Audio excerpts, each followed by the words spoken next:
Imagine a time when Friday nights meant driving to a bright blue and yellow store, walking through long aisles of movie boxes, and hoping the film you wanted wasn't already rented out.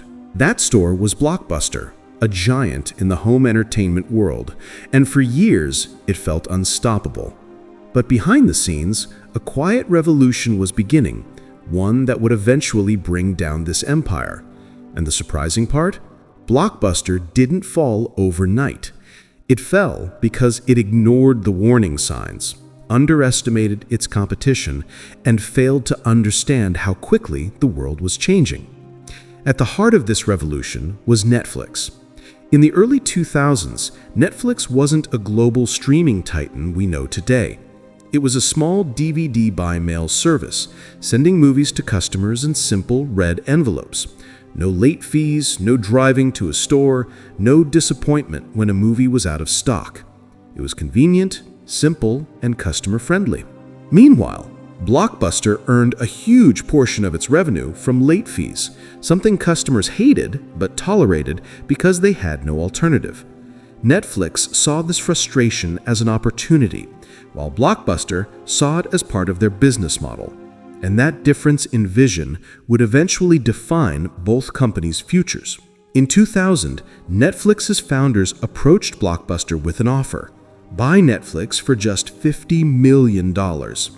Together, they could combine Blockbuster's massive brand power with Netflix's innovative online model. But Blockbuster's executives laughed at the idea.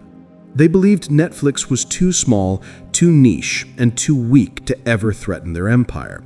They saw themselves as kings of the rental world.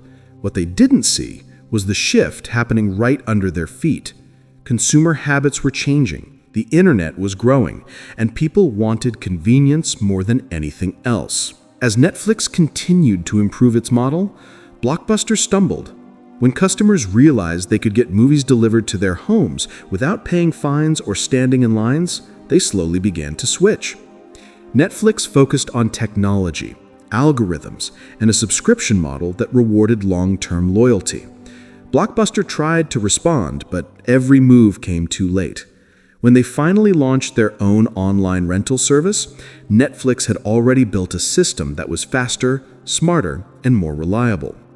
And just as Blockbuster tried to catch up, Netflix made its next big move: streaming. Suddenly, people didn't need DVDs at all. They didn't need stores. They didn't even need patience. A whole library of movies and shows was just a click away. Netflix understood that the future of entertainment was digital and on demand. Blockbuster, stuck between protecting its physical stores and catching up with new trends, couldn't adapt fast enough. While Netflix invested millions into improving streaming technology, Blockbuster was drowning in debt, struggling with declining foot traffic, and trying to keep thousands of physical stores alive. By the time Blockbuster realized the truth, it was too late.